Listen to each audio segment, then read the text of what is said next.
Okay, before we start, some instructions because it's about immersive experiences, so we're going to be immersive today. And during my talk today, um, some nice helpers are going to give you something that you should not open.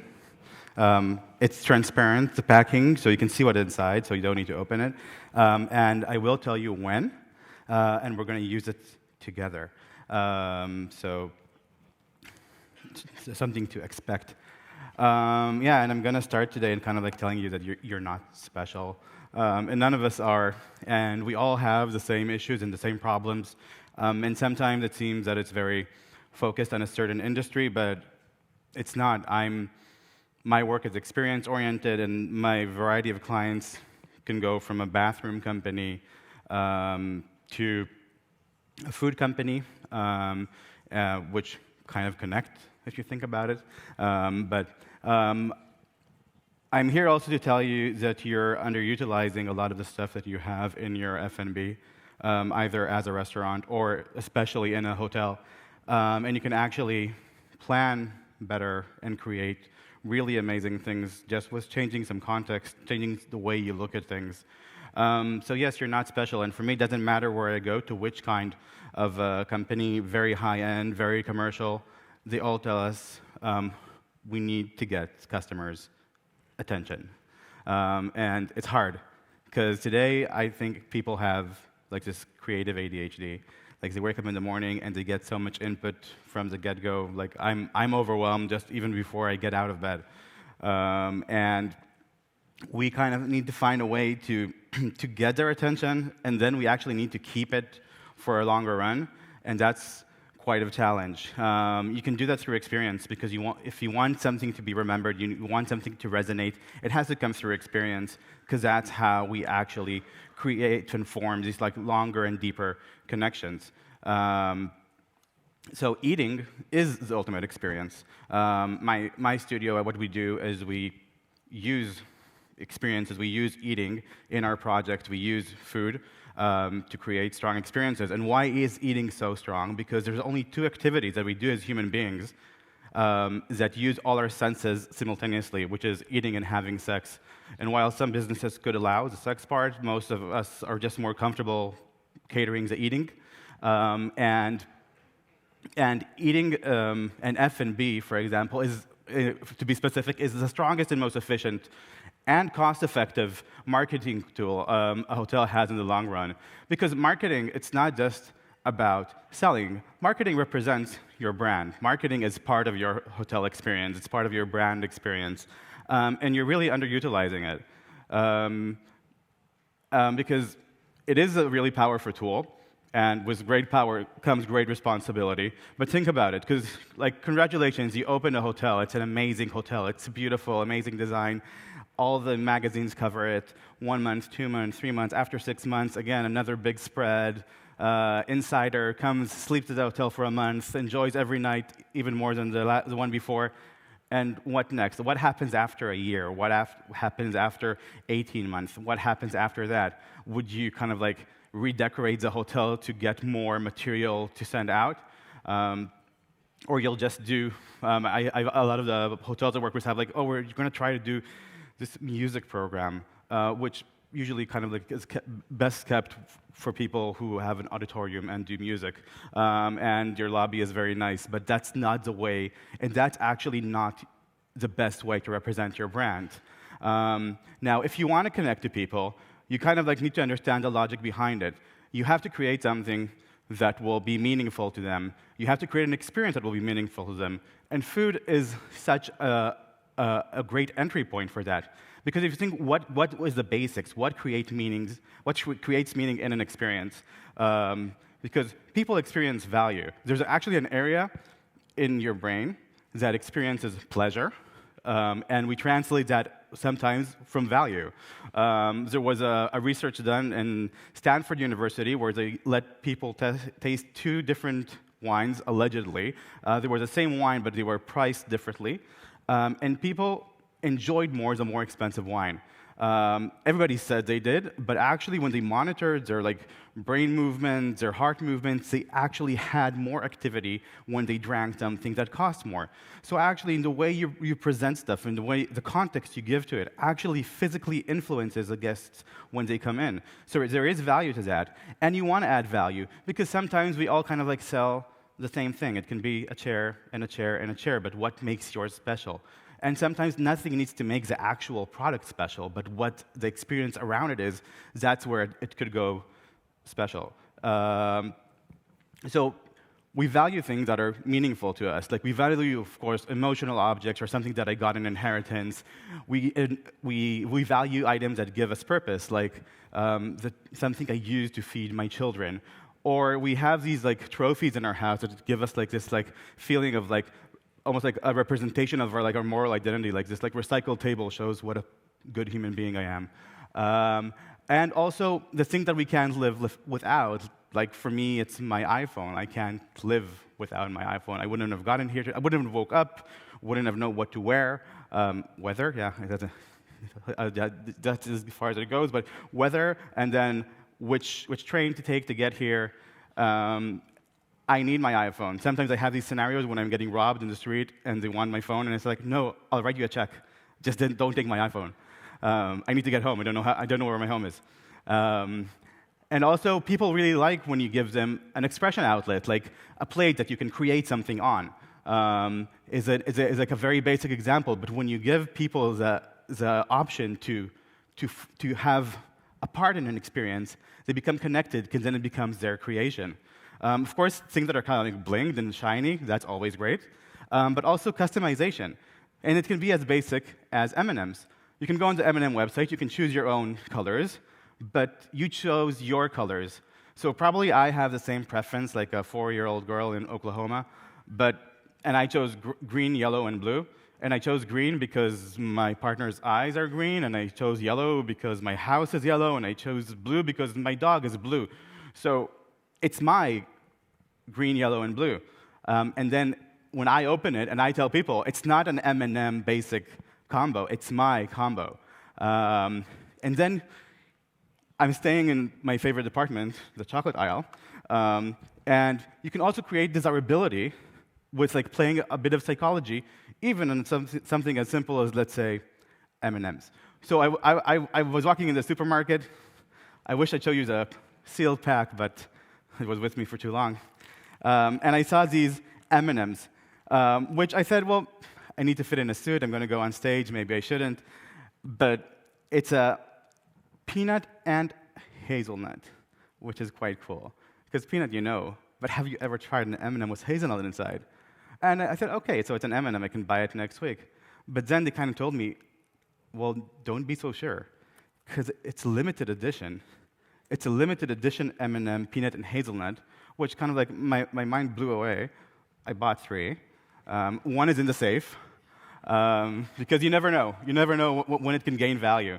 But there's actually these ways to add value to very simple things. Also, just changing context. So pushing forward the ordinary. Is this a spoon or an exotic flavor-licking wand? Or is this a tea set or a sensorial time travel kit? And when is the last time, for example, you tasted a memory? Because if we're using food, we're using our senses. And taste evokes all our senses together, the food, when you eat. So you start thinking about, when you smell something and you remember, oh, that's the smell of my grandmother's house. Oh, that's how my honeymoon smelled like. So it's almost like this, memory traveling tool. So we did a project where we said, well, maybe we can take that, we can create a ritual where we actually offer kind of this faux memory time traveling, and we worked with a food historian and we created different teas, and each one used ingredients that existed in the past, past really far back in history, and we had different teas, and so you can taste how the streets of ancient Greek, not the street itself, but how the life in ancient Greek tasted, just for a moment. It's not more, I think, questionable than seeing a sketch that know who did it, because it's not photography. And we gave you actually a curated flavor that existed 2,000 years ago, 4,000 years ago. Um, so we created a whole kit and a whole set around it. We thought about how it comes together. So of course we have all the background and all the concept, but also you're kind of time traveling. The cups became a globe. It became a communal tray. We had leather stripes kind of like to enhance the ritual of it. It was a big tea bag, and you had compartments for the different ingredients because it's kind of interesting to see what they are. And it was all actually very product ready, very modernized, very commercial.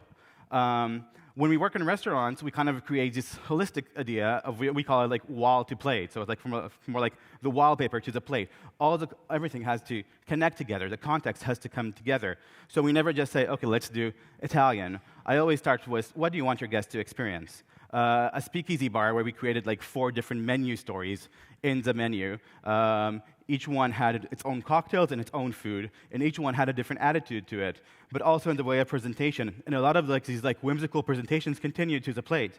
So all the things like in this turquoise were actually dishes that you kind of finish on the plate. So the gyoza was already covered in the sauce, and you roll it around.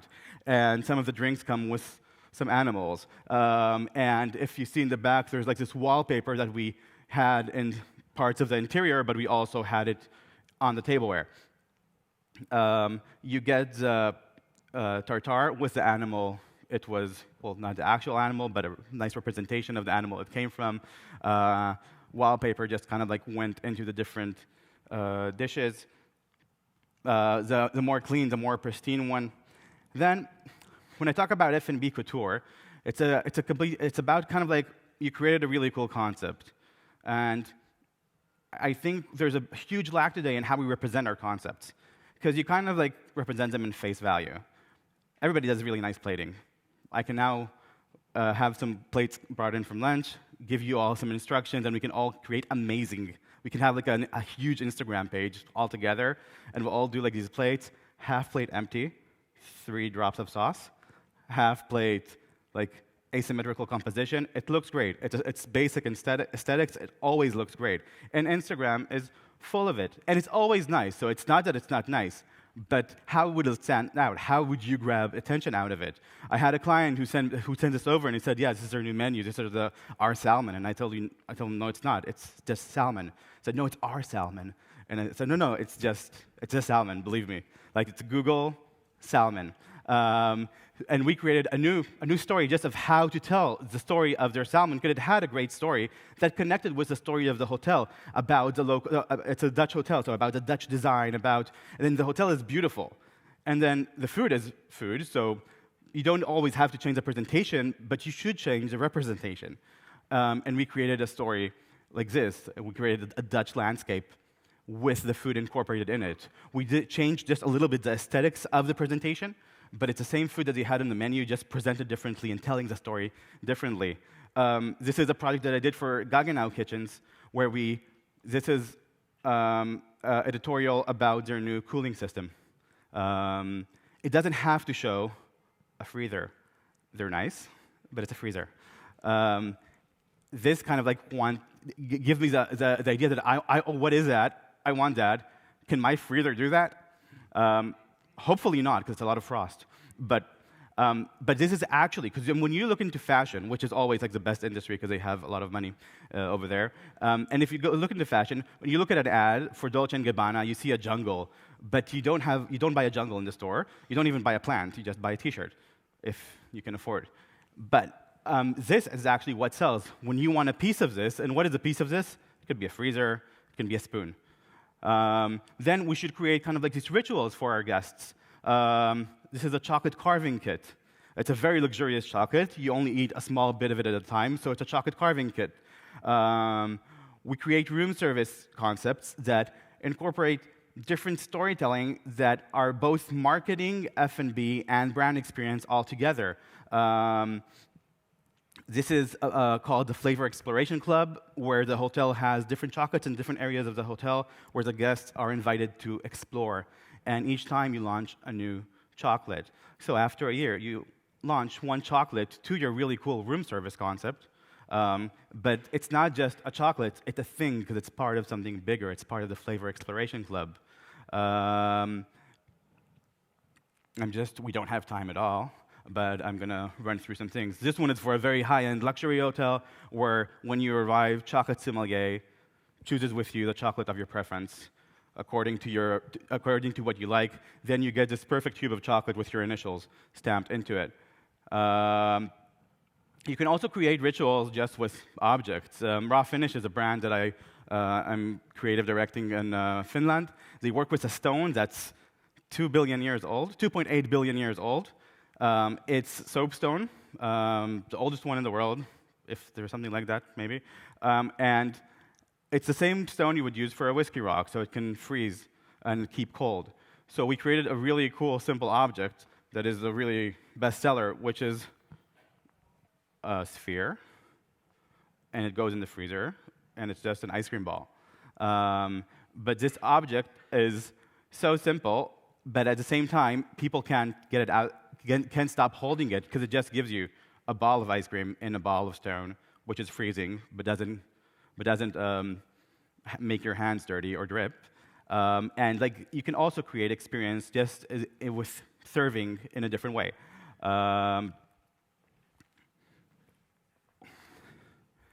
Then I'm going to skip this one because you can find me here all day. I'll be outside with my laptop doing private presentations so everybody can see it, like as a personal invite, because there's some really cool stuff that we have to get to, and I don't want to get this day too long. But this is a very important point that I think we should all kind of like understand. I'm going to show some stuff that we do. We call it platforming, which is basically not considering every project as a standalone. I think it's a huge mistake that people very, very often do. You think, okay, we're going to create a wow moment. But a wow moment is exactly that. It's a moment. And it's a lot of energy invested in something that kind of fades away right away. You should actually create long-term plans for your concepts if you're already investing in them. You should have something changing, because you have to renew stuff all the time. But actually, because if you think about it, if you go to molecular cuisine, it's always amazing, but it's quite of a flat experience because you can't really connect to it because you don't recognize it. But if you come to somewhere and they serve you like a new take on your grandmother's soups, that's quite exciting for you because you have some of the experience invested already in you. Some of our platforms are just about tableware and aesthetics. This is called Luscious Food Cravings, and it's like new ways of presenting food and new ways of food consumption through ceramicware. Things of Edible Beauty explored fashion and food through conceptual products and edible products. Edible perfume we launched for a few years. We officially launched it for the first time in the Victoria and Albert Museum, and later on in Milan, London Design Festival, and then we also used it in a lot of the projects that we did. That evolved into jewelry that you can wear, but you can also add food to the jewelry, or even tableware, like a canopy table that's actually a presentation space for a meal. So when a platform meets a restaurant is when, okay, that was very conceptual and nice, and I can do that on my free time, but I also need to work. And so what I'm talking about is creating like these ideas. The Food Religion is a project that we created in-house about how food today is like religion, how we kind of like worship food, we follow chefs, and how it's such an integral and strong element of our lives. And then we use this platform that already has a followership in different projects.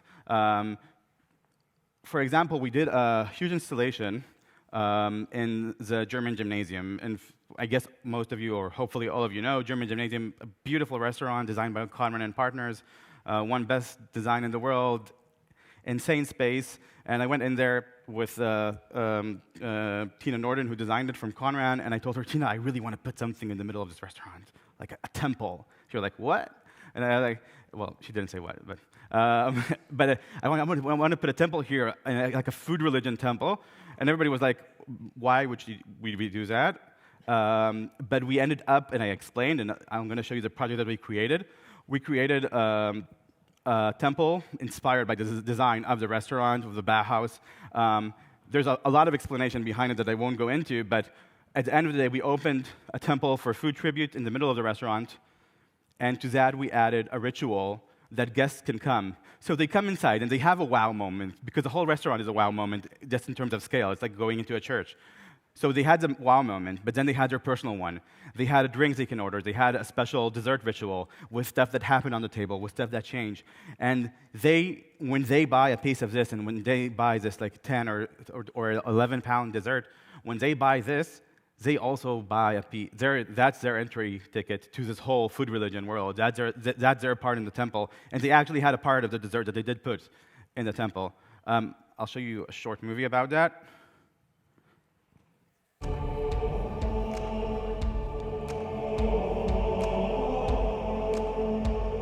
And again, this restaurant is very, very celebrated.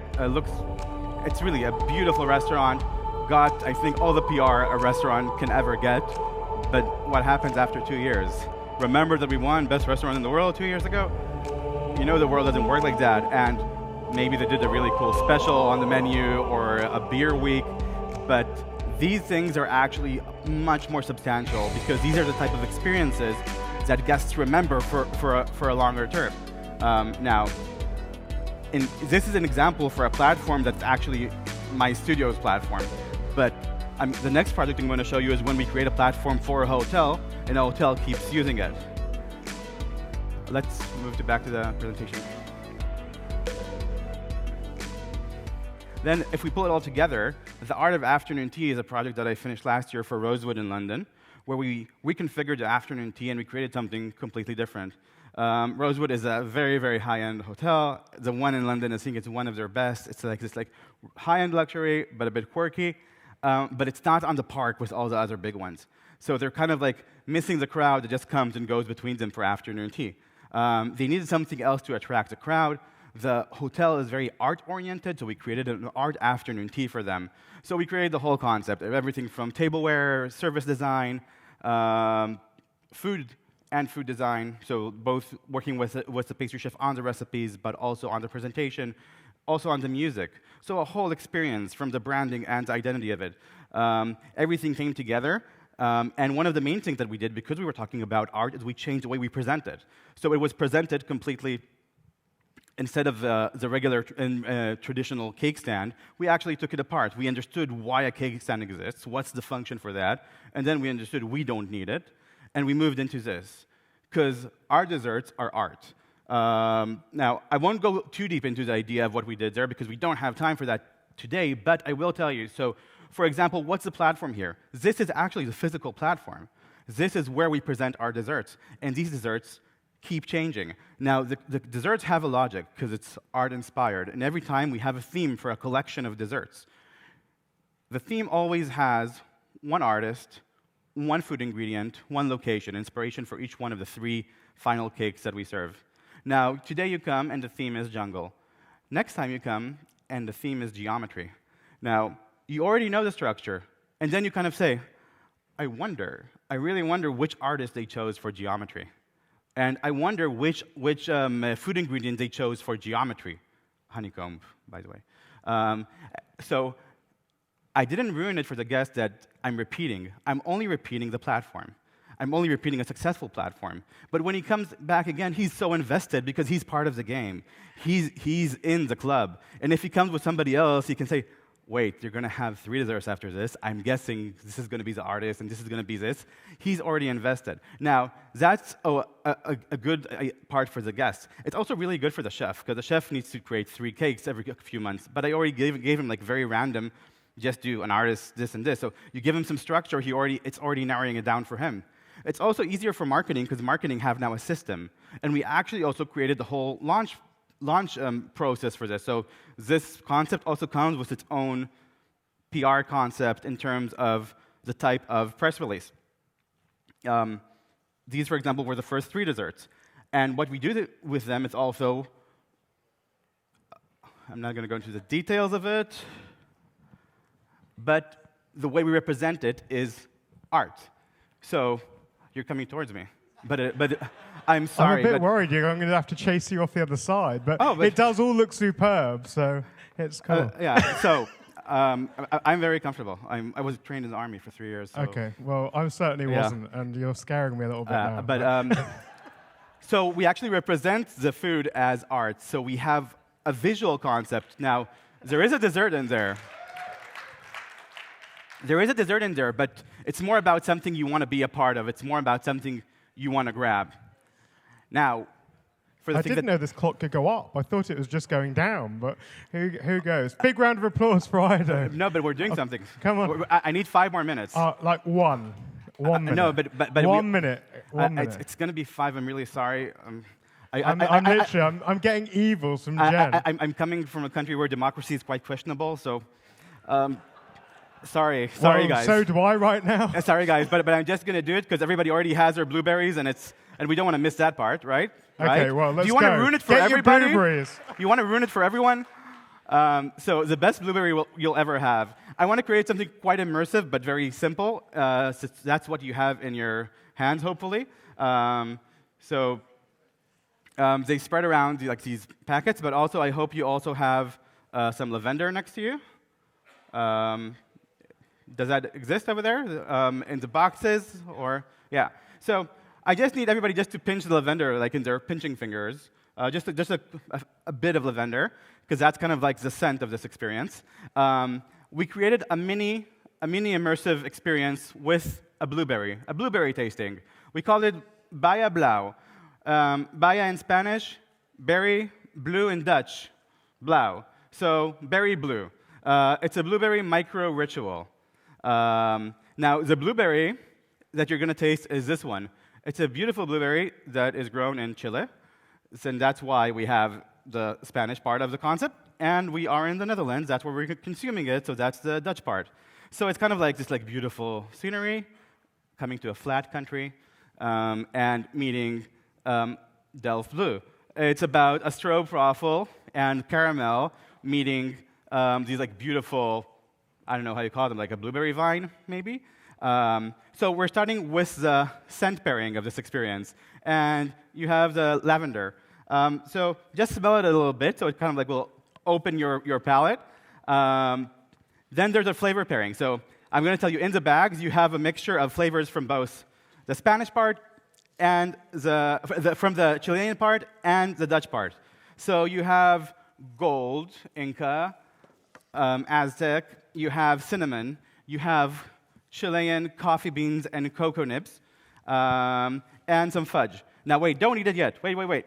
Now, I chose this berry especially for you. It's a very specific berry. I chose the best berry for you. So it's written on each card who picked it for you in Chile, and exactly which farm, and the direction of the plot, because we wanted to give you the best possible blueberry for now. Now, it's a hand-sized ritual. So you have 2 cards there. There's the one in the front with the berry, but there's another card on the back. The card at the back is actually the setting for your experience. And you can choose. Do you want a Dutch setting or a Chilean setting? So the card in the back, you can take out, and you can fold it. One side you fold it, it will be Dutch, and the other side, it will be Chile. So it's kind of it looks like this. So you can choose where you want to put it. So I gave you kind of the interior design of the concept, but also it's the Instagram moment of the concept, because you have where to photograph. So all you need to do now is just place the berry in your new spatula design on your hand. You can add whatever toppings you want. Then you have a small golden skewer over there, which it's not necessary, but you can if you're very delicate and you don't want to touch the blueberry with your hands. You can use that, or it's just a nice piece of jewelry for a blueberry. So you can use that, and it's not edible, the skewer, okay? Just in case. So you have the skewer, and you have berry toppings in an atmosphere, and it's not a real project yet, so don't hashtag it, but if you would, then that would be the time. Thank you. Sorry.